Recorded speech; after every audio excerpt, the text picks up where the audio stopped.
Namastê. Joseph Campbell tem um livro chamado A Jornada do Herói. Nesse livro ele fala que todos nós somos, claro, heróis da nossa própria jornada. E quando o herói inicia a sua missão, quando ele mergulha de cabeça na jornada dele, o universo conspira e começa a ajudar.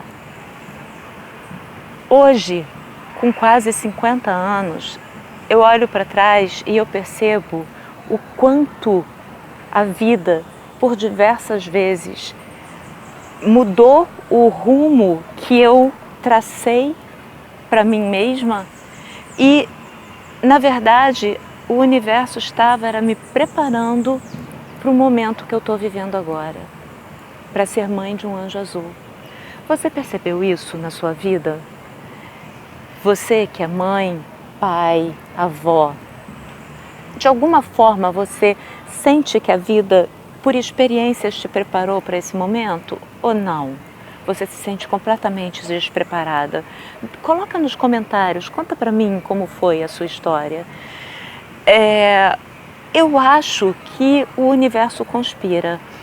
Eu percebo isso e a vida fala com a gente o tempo inteiro por sinais. Se você não percebeu ainda, começa a reparar nos sinais que a vida dá.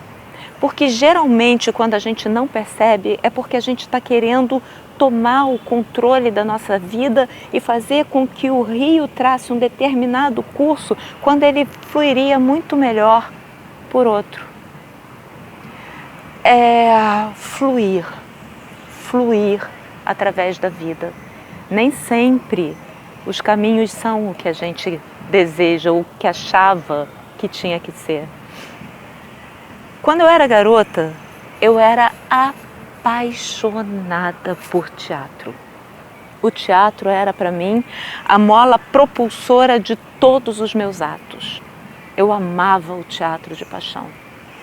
E eu sempre tive em mente muito claro na minha cabeça, eu quero fazer teatro. Quando eu era pressionada por qualquer motivo social, né, teatro não é profissão. Teatro é hobby, eu ouvi isso da minha família. Esse é um pavão, nossa, ele está abrindo o rabo. Não sei se eu vou conseguir pegar ele daqui. Não sei se vocês estão conseguindo ver. Nossa, ele abriu o rabo todinho, tá lindo. Lindo. Não sei se vocês conseguiram ver, eu estou gravando no Palácio do Catete. Se vocês tiverem a oportunidade de vir aqui visitar, ele é definitivamente uma atração à parte. Então, de vez em quando ele vai dar esses gritinhos. Tomara que eu tenha conseguido pegar. Ai, que lindo, ele está muito lindo. Então, eu ouvi da minha família, né? Teatro não é profissão, teatro é hobby. É porque, na verdade, a gente vive num país que não valoriza os seus artistas, né? Então, realmente, ser artista no Brasil é muito difícil. E minha família ficou preocupada. E quando eles falavam isso, eu pensava, então eu vou ser veterinária, porque eu tenho loucura por bicho. E realmente, por muito tempo, eu fui ativista da causa dos animais. Eu levava bicho para casa, eu cuidava de bicho, arranjava dono, muito tempo mesmo. Até mesmo contra a vontade dos meus pais, quando eu morava com eles. E a dança também. A dança era outra loucura na minha vida. E eu tinha certeza absoluta que essa seria a minha vida. O teatro, a dança. Quando eu passei para a Faculdade de Artes Cênicas, foi uma felicidade indescritível. Por algum tempo eu comi teatro, bebi teatro, respirei teatro.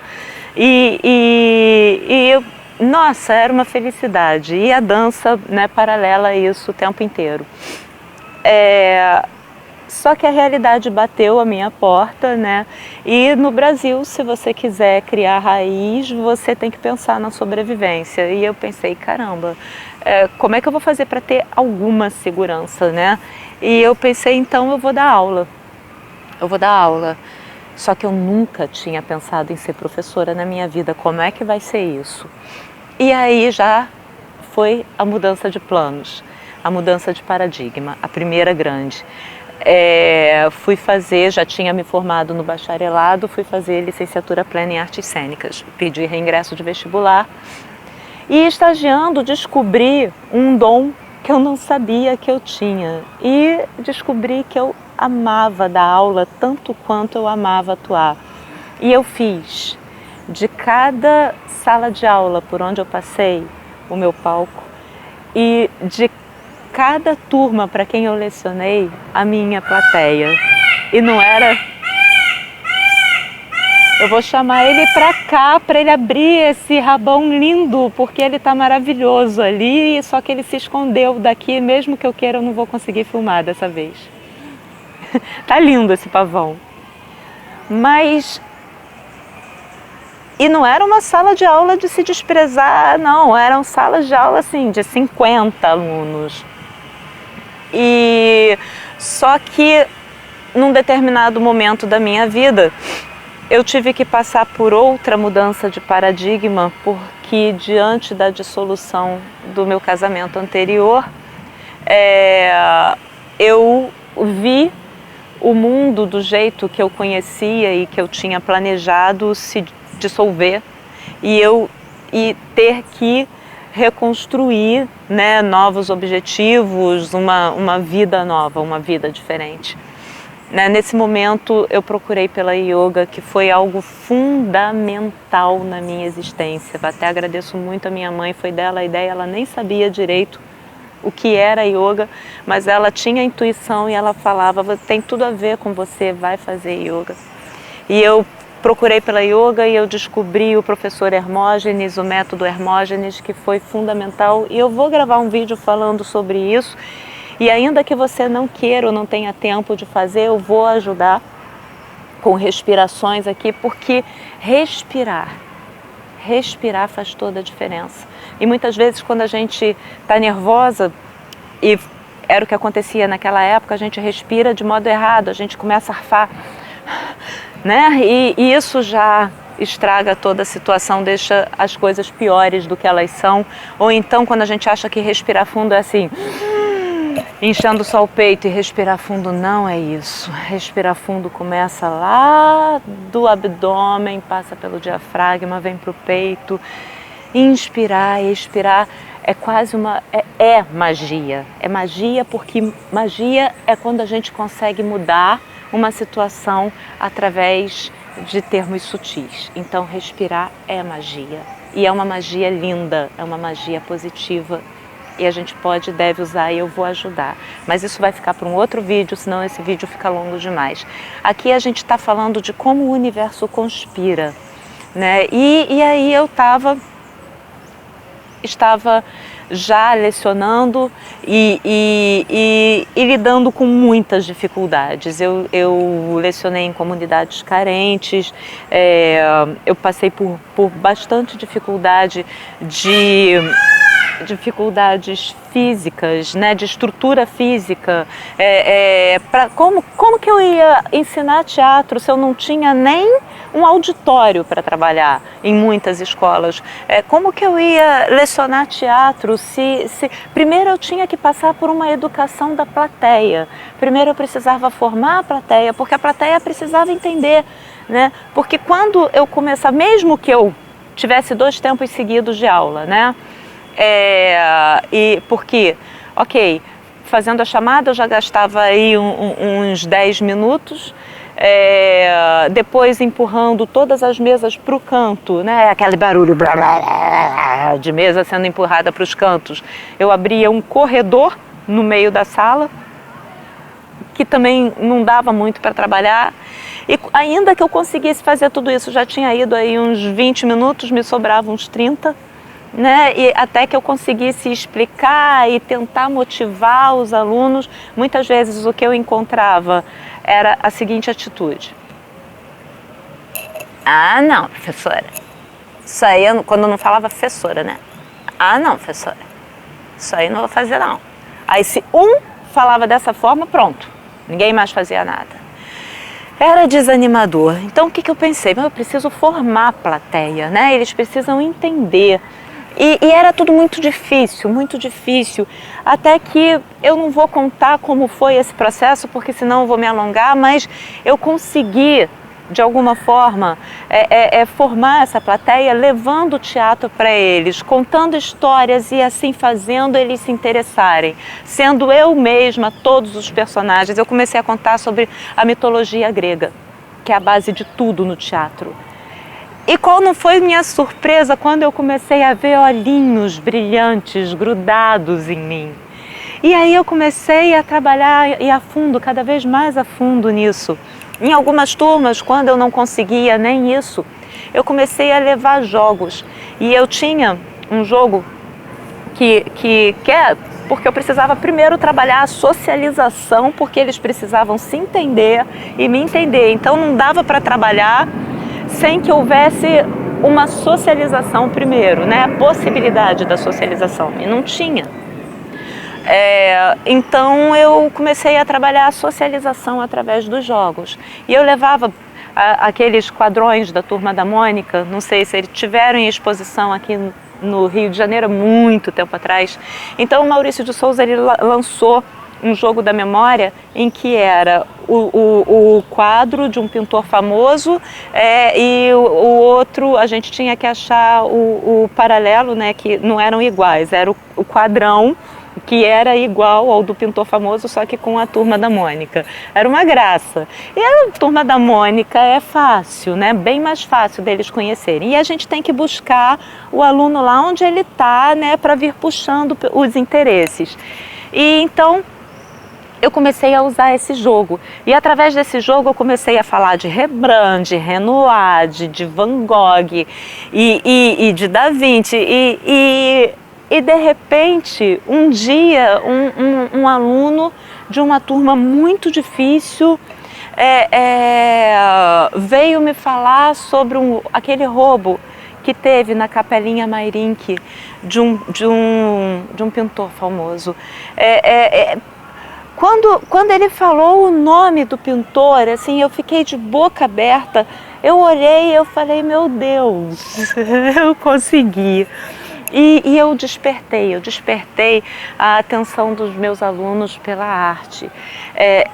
Isso foi incrível, isso foi maravilhoso. Então eu quis me aprofundar nisso, eu quis me aprofundar na educação como um meio, né, na arte como um meio para um fim, nesse caso para a educação.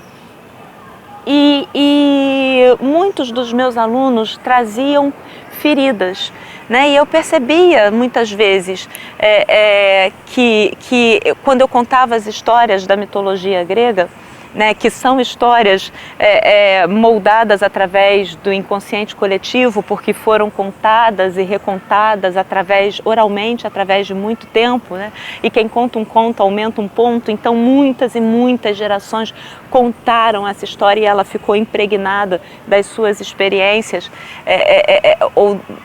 enfim, e aí eu percebi que quando eu contava, por exemplo, quando Hera rejeita o filho Vulcano por ele ser deficiente, por ele não ser bonito, quando acontecia qualquer coisa assim na família dos deuses, né? Nos corredores as histórias vinham. As crianças vinham no bebedouro, bebendo água, as crianças se aproximavam e vinham e começavam a contar as suas próprias experiências. Eu já estava, então, me pós-graduando em educação estética, e na educação estética eu conheci Carl Gustav Jung e me apaixonei pela psicologia junguiana, e eu comecei a querer ir mais além ainda. Eu comecei a ver que era possível a arte não mais como um fim estético em si mesma, mas a arte como um meio para um fim ainda muito maior, a arte como um meio para a cura. Porque eu via crianças, né, adolescentes se entendendo o que acontecia com eles através das histórias. Então eu tomei uma decisão, eu resolvi fazer a formação clínica em arte-terapia. Tudo isso foi fundamental agora para estar trabalhando o meu anjo azul. Tudo isso. E eu olho para trás agora e vejo como cada uma dessas fases, por mais difícil que tenha sido, por mais diferente do que eu havia planejado, cada uma dessas fases da minha vida foi fundamental para essa história, para chegar aqui, aonde a gente chegou. E Deus me livre e guarde, está longe de terminar. Eu tenho certeza que ainda vou ter muitas experiências, ainda tenho muito caminho para trilhar. Mas houve uma experiência ainda, que na época foi muito amaldiçoada e foi a mais importante de todas. Houve um momento da minha história em que eu tive síndrome do pânico. Nessa época, um simples barulho de secador de mão, eu não vou aqui entrar em detalhes do porquê eu tive a síndrome do pânico, foi um trauma, como toda síndrome do pânico é causada por um trauma, mas eu não vou entrar aqui nesses detalhes, porque mais uma vez o vídeo vai se alongar demais, mas eu tive essa síndrome do pânico e um simples secador de mão no banheiro feminino do cinema fazia com que meu coração disparasse, viesse na garganta e me fazia entrar em pânico e achar. Eu nunca achei que eu fosse morrer, não, porque na verdade eu nunca tive medo da morte antes de ter filho, lógico. Antes de ter filho, a morte para mim, eu pensava nela, eu tenho um lado espiritual, né, independente de qualquer convenção religiosa, eu fui batizada, crismada, a minha formação é católica, o meu filho está numa escola católica porque eu acredito que a formação religiosa é muito importante, ainda que depois a gente vá buscar nossos próprios caminhos. Mas esse meu lado espiritual, né, ele me faz crer em muita coisa sutil. E na época quando eu não tinha medo de morrer, porque eu achava que a morte era só mais uma grande aventura, né? Eu ia sair dessa existência para entrar em outra, mas eu tinha medo de enlouquecer. E quando eu entrava em pânico, eu achava que a minha mente ia se desfragmentar em 10 milhões de pedacinhos e por mais que eu quisesse ou fizesse, eu jamais conseguiria juntá-las de volta. Então eu achava que se eu não saísse daquele lugar em 5 minutos no relógio, se eu não estivesse em casa em 5 minutos, eu ia enlouquecer. É horrível, eu não desejo isso para o meu pior inimigo, não que eu tenha, nem tenho inimigo, mas eu não desejo isso para a pior das pessoas no mundo, não desejo isso para ninguém. Então, assim, um barulho do cinema, assim, se o filme começava com um volume um pouco mais alto, o coração também disparava e eu tinha que sair dali e eu tinha que ir para casa. Essa experiência me incapacitou por algum tempo. Eu não queria ouvir vozes, eu não queria ouvir barulho, eu só queria ficar em casa. Eu tive que buscar ajuda psiquiátrica, psicológica. Encontrei profissionais maravilhosos que me ajudaram muito a superar tudo isso. A yoga foi fundamental. Eu não queria, eu consegui de um professor me ajudar em casa, eu não queria sair de casa, mas eu queria continuar fazendo yoga. A yoga foi maravilhosa, eu passei por tudo isso com a yoga me ajudando. Eu entrei nisso, continuei a fazer yoga e eu consegui sair disso. Eu tive que tomar remédio não cura ninguém, remédio é paliativo para segurar os sintomas, porque o que cura mesmo é você saber por quê, né, que tudo isso aconteceu, né? Então você tem que ir na raiz do problema e aí entrou a análise, que foi fundamental também. Mas tudo isso me fez entender o excesso de estímulos sensoriais e como isso é uma experiência horrível, é uma experiência dolorosa quando você não suporta o excesso de estímulos sensoriais. E eu vou gravar um vídeo só sobre isso também para não me alongar. E hoje Eu agradeço a Deus. Eu agradeço a Deus por viver num país, é horrível, mas que não permitiu que eu continuasse no mundo das artes, porque talvez se eu continuasse nesse caminho, eu não estaria tão preparada como eu estou agora para lidar com meu filhinho, porque indo vivenciar a educação, me pós-graduando em educação estética, conhecendo a psicologia, tendo a formação clínica em arte e terapia, eu tenho muito mais ferramentas hoje para lidar com o meu anjinho e para ajudar. E a síndrome do pânico me ajudou a compreender toda vez que o meu anjo tapa os ouvidos e não suporta qualquer ruído.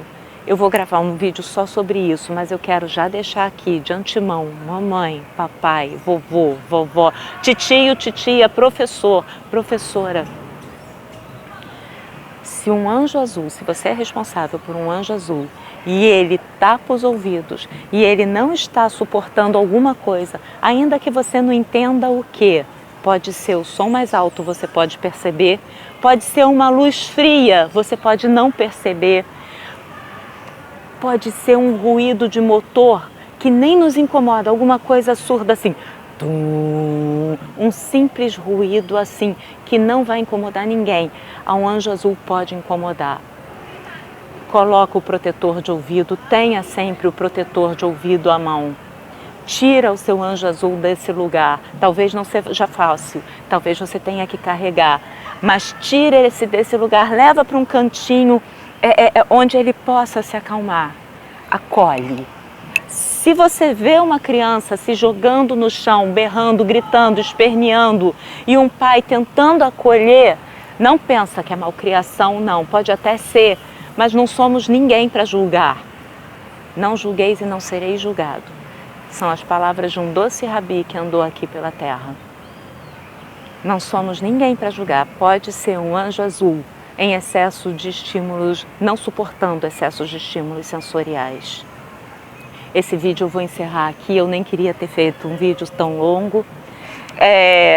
Se nós formos flexíveis como a água, olha só a água pingando, pingando, pingando. De repente, em cima de uma pedra lisa, o sulco na pedra vai se formando. O professor Hermógenes sempre dizia, é nas quedas que o rio ganha mais força. E ele falava também algo que eu nunca esqueci. Ele dizia, entrego, confio, aceito e agradeço. Namastê.